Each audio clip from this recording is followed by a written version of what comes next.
ቲጂ አስመሳይዋ እንግዲህ የቤዛን እህት እንግዲህ ሉላን ወደ ቤት አስገብታታለች እንደምንም ብላ ቤዛን በመገተና ከራሷ ጋር በማስቀመጥ እንዲሁም ደግሞ የሉላ አክስት ታማሚ ስለነበረች የሕክምና አገልግሎት እንዲሁም ደግሞ ወጪ ስላለባት በዛ ላይ ደግሞ ህመሟ በጣም ከባድ ስለሆነ ከፍተኛ ስለሆነ ህመሟ ሉላ በዚህ ጉዳይ ደግሞ ምንም አይነት አቅም ስለሌላት ቲጅ ልትረዳቸውና በዚህ በሁለታቸው መካከል በህክምና ጉዳይ ልትረዳቸው አስበውም ነበረ።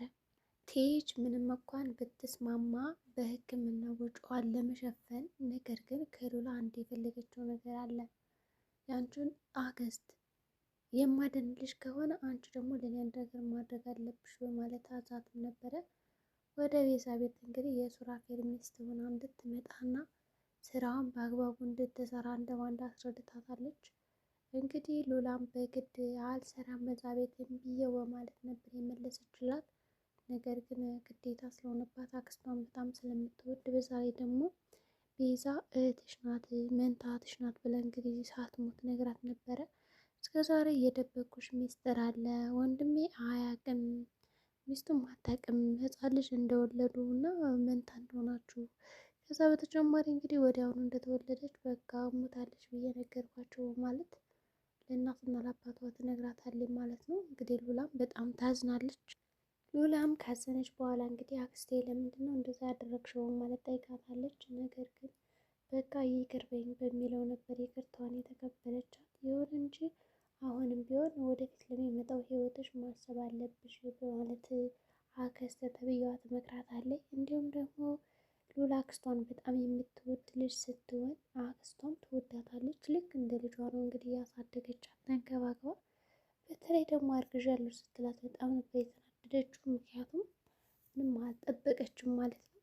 ሉላ በዚህ ሁኔታ ታረግዛለች ብላ ስላልጠበቀች ተናዳባታለች። በወግና በማዕረጉ አግብታ ብትወልድ ነው የሚሻላት ብላ በሰዓቱ አልተቀበለቻትም። ነገር ግን እውነቱን ከነገረቻት በኋላ ይቅርታ አድርጌልሻለሁ ሲጀመር አንቺ ያደረግሽው ነገር እኔ ካደረጉት በላይ ነው ትላለች ማለት ነው። እንግዲህ ስለ እናትና አባቷ ብዙ ነገር የደበቀቻት ነገር ነበረ።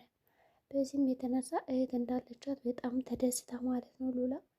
ቲጅም ያሰበችውን አስባ ወደዛ ቤት ሰተት ብለሽ ትገቢያለሽ፣ ከገባሽ በኋላ ለእኔ ባሪያዬ ነሽ ትላታለች። ሉላም እንደምንም ብላ የተቻላትን ነገር ለማድረግ ስለተሰማማች ግዴታ እዛ ቤት መሄድ ስለነበረባት ሄዳለች። ከሄደችም በኋላ እንግዲህ ሚስት ሆኖ ነው መግባት የፈለገችው ከዛ ቤት። ሱራፌል እንግዲህ ሚስቱ መስለው ይጠጋታል ማለት ነው ሉላ ደግሞ ሚስቱ አይደለችም። እሷ ደግሞ ሲነካት አትወድ፣ ግንባሯን በካቸው ምናምን ሲነካካት አትወድ። ብቻ በጣም ብዙ ርቀቶችን እየጠበቀች ነው ያለችው። በዚህ መሀል እንግዲህ ሱራፌል ወይ ቤዛ ምንድን ነው ነገርሽ? ትናንትና ማታ እኮ ከቤት ወጣሽ፣ ከዛ ከተመለሽ በኋላ ጸባይሽ በጣም ተቀይሯል። የማላውቅሽ ሰውን የምትመስይኝ ማንሽ ምንድንሽ ማለት ሲጠይቃት እንግዲህ ሉላ በቃ እኔ ነኝ ምንም አልተቀየርኩም በማለት ትመልስለታለች። ምክንያቱም ቲጂ እንዳትናገሪ ከተናገርሽ እንግዲህ እህትሽን እገላታለሁ ብላ ስላስፈራራቻት ማለት ነው። ቤዛ አሁን በእሷ እጅ ስላለች ሉላ ምንም ነገር ትንፍሽ ማለት የለባትም። ነገር ግን ሉላ ከማንም በፊት ለሱራፌል ብትነግረው ሚስጥሩን እሷ ቤዛ እንዳልሆነች መንታቷ እንደሆነች ነው። እንዲሁም ደግሞ ጨዋታ እየተጫወተች እና እያስገደደቻት እንደሆነ ለሱራፌል ብትነግረው ሱራፌል በድብቅ ደግሞ ቢያስመስልላት በጣም አሪፍ ይሆን ነበረ። ይሁን እንጂ ሉላ ለማንም አልተናገረችም ይህንን ሚስጥር። ሆኖም እንግዲህ ቆይ ታዲያ አክስትሽ እንዴት ነው በማለት ሲጠይቃት አክስቴ በጣም ደህና ናት፣ ያው ሐኪም ቤት ሄዳለች ትመጣለች በማለት ነው እንግዲህ የተለያዩ ምክንያቶችን እንደሰጠችው። ሱራፌልም በጣም ተገርሞ እሺ በቃ ቆይ ግን ከመቼ የመጣችው አክስትሽ ናት በማለት ሲጠይቃት በቃ እኔ እንግዲህ አክስት አለችኝ ያለች ሌላ ጥያቄ አታብዛብኝ በማለት እያወራት እንኳን ያው ጥላው ነው የሄደችው። ምንም እያወራቸው አልነበረም። ይሁን እንጂ እሺ በማለት እንግዲህ አጅሬም ትቷታል ማለት ነው። እንግዲህ ሉሲም ከዶክተር መኪና ውስጥ ነበረች። ከዚህ በኋላ ሳሜን አንድ ነገር አደርጋለሁ ብትል እኔ በቃ አለቅም፣ የሰፈር ጓደኞችን ሰብስቤ እና እነ ቅንጭርቲ ምናምን በጣም ብዙ ነኛ ሲጀመር ለአንተ እንበቃለን በማለት ዝታበት ትወርዳለች።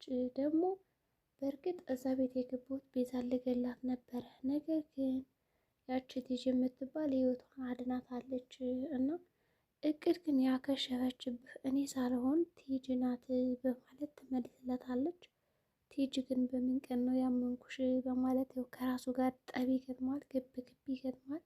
ቤዛም እንግዲህ ካገኘችው በኋላ እኔ መጀመሪያውኑ ነግሬ ነበረ ሉሲም ቤዛን አገድላትም ሳሚም አይገሏትም ብዬ ነበረ። አንተ ግን ልትሰማኝ አልቻልክም። ስለዚህ አሁን ከፍተኛ የሆነ ነገር ማሰብ አለብን።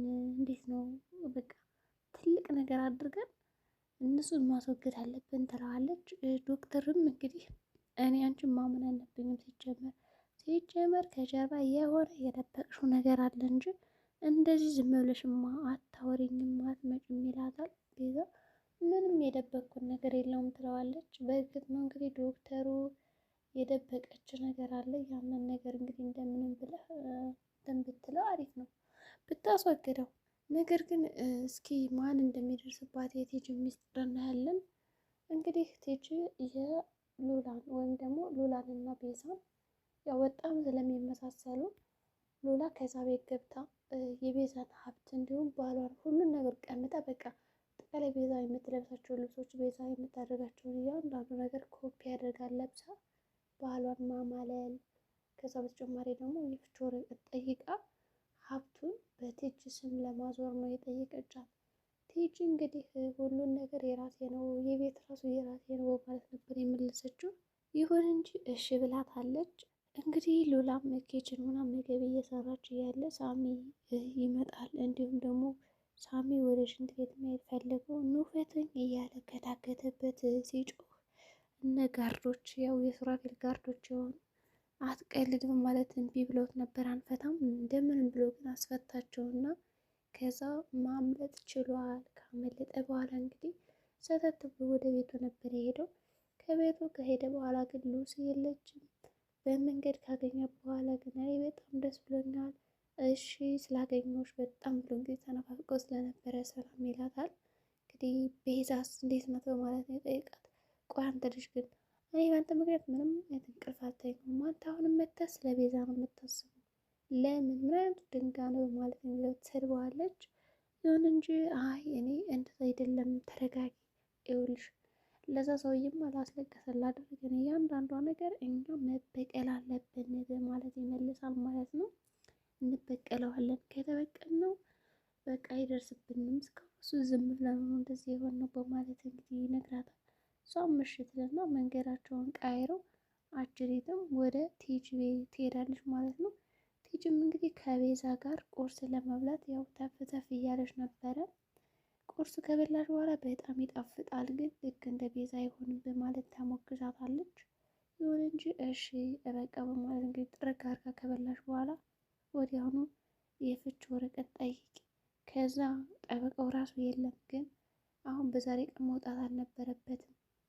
ለማንኛውም እንደምንም ብለሽ የሆነ ጠበቃ ቀጥረሽ ሀብቱን በእኔ ስም አድርጌ ትላታለች። መጀመሪያ ቪዲዮ ማየት አለብኝ የእህቴን ደህንነት ሰላም ትላታለች። ቲጂም እንግዲህ ቤዛን ካገተችበት ቪዲዮ ቀርጻ አመጣቻት። እንግዲህ ሉላ እህቷን ማየት ትፈልጋለች። ስለምትናፍቃት እኩል ነው እንግዲህ ማየት የፈለገችው።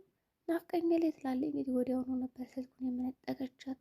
በሌላ በኩል እንግዲህ አጀሪት ሉሲ በግራም በቀኝ ቦክስ አጠጥታት ነበረ። እንግዲህ ከአሁን በኋላ አንቺም ሆነ ዶክተሩ ከህይወታችን ትወጫለሽ በማለት ስትነግራት ቲጂ ተደብድባ ነው የተመለሰችው። ሉላም በሰላም ነው ስትላት ምን አገባሽ አሁን አንቺ የምታዝኝልኝ አይመስልም በማለት ነው የመለሰችላት። ሉላም እንግዲህ ያው ጸጥ ብላታለች። ሳሚም ከተፈታበት ይመጣና ወደ ሱራፌል ከመጣ በኋላ ነው እንግዲህ የነገረው ሁሉን ነገር። ቤዛ በዚህ መካከል የለችም። አጅሪት ግን ማነ በማለት መለሰችለት። ማለቴ ሳሚ አለችው እንዳይነቃባት። ይሁን እንጂ እንግዲህ ሳሚ በቃ እሱን ያገተኝ መድኃኒት ስጣት የነበርኩት በቃ ቤዛን አግቶብኝ ነው፣ ለዛ ነው ይቅርበኝ እያለ ይቅርታ ይጠይቃታል። እሷ ምንም ችግር የለውም በማለት ደንግጣ ዝም ትላለች። ሉሲም እንግዲህ እትዬ ልደንፍታባን ነበር ሄደችው። በአሁኑ ደግሞ ሳሚ ከዶክተር ጋር ለመጣላት አስቧል። ይሁን እንጂ ቤዛ ዕጣ ፈንታዋ ምን ሊሆን ይችላል? እንግዲህ ቤዛ ሀብቷ፣ ንብረቷ፣ ሁሉ ነገሯ ሊወሰድባት ነው ወይስ ደግሞ እንዳትሄጂ ትገላታለች። በመጨረሻም ዶክተሩን እንግዲህ ደብድበውታል ማለት ነው። የሰፈር ጎረምሶች ከነሳሚ ጋር ዶክተር በቃ ማንም መሳለቂያ ሆንኩ አይደል በማለት ቅጥል ብሏል። በጣም ነው የተናደደው። እንግዲህ የዛሬ ቪዲዮአችን ይህን ይመስላል። በቀጣይ ቪዲዮ ደግሞ ዶክተር ሮቤል ምን ሊያደርግ ይችላል?